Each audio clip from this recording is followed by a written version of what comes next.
morning. Everybody has survived election day, and I wanted to talk a little bit about all of this stuff that has been going on.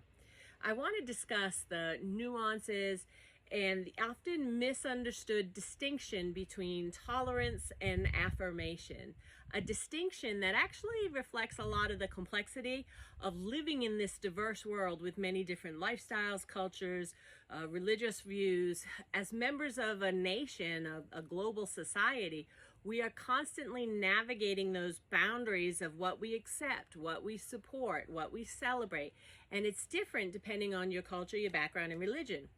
At the heart of this conversation is really a simple truth. Tolerance and affirmation are not the same. While they are spoken of often in the same breath, their roles and their implications actually differ. And it's important to understand why, in some cases, choosing tolerance over affirmation is not only reasonable, but it also fosters a very peaceful existence to interact with people who are different than you are. So let's talk a little bit this. Tolerance is the foundation of any pluralistic society. It means that we accept that there's differences between us. There exist those differences between us, differences in beliefs, values, lifestyles, and even identities.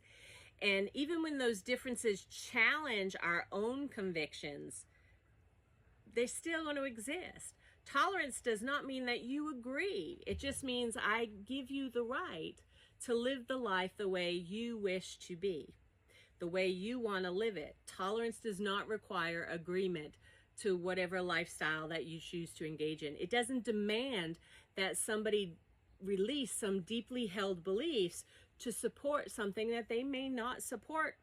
Even when they are supportive of your right to choose, they may not necessarily support the choice that you make. So it acknowledges that others have the right to live according to their own values, as long as those values don't harm other people. Tolerance is recognition that no one single person, not one single group, not one single religion or culture or anything has the monopoly on truth. It allows us to live and let live, to disagree without resorting to hatred of each other, to build bridges and to allow us to coexist and to align ourselves with that coexistence. That's really important.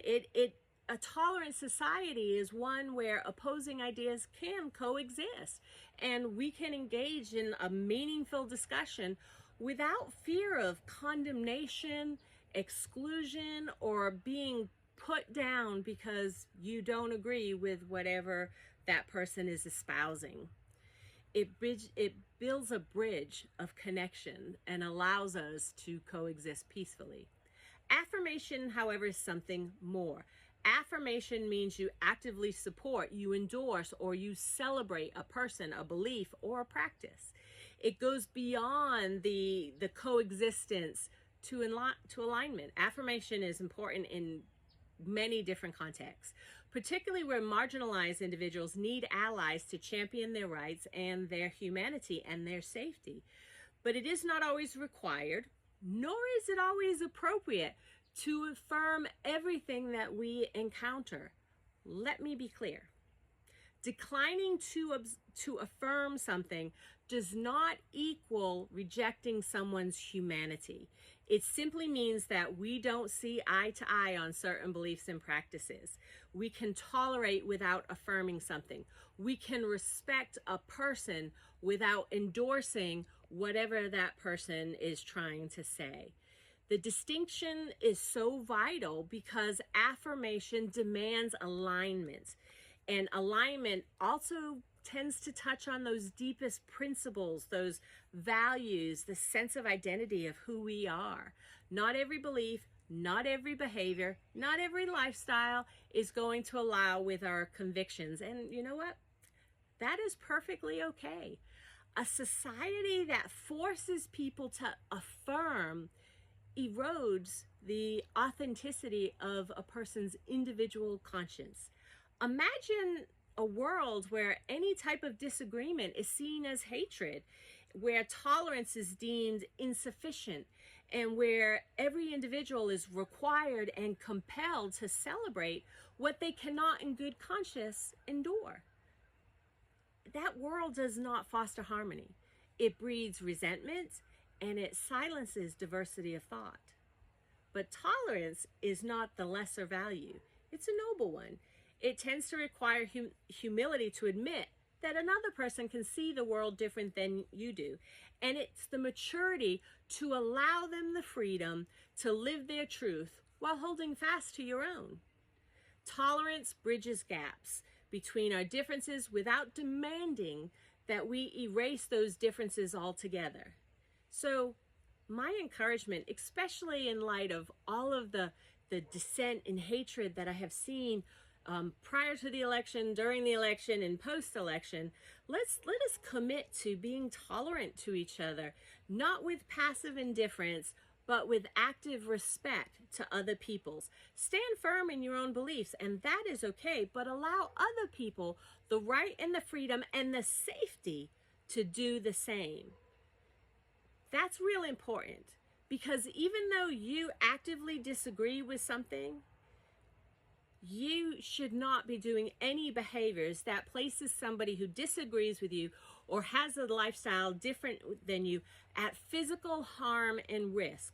That is not maturity. That is not mature tolerance. That is just flat out hatred that's going from a core belief that we all have to say, we are not going to tolerate this.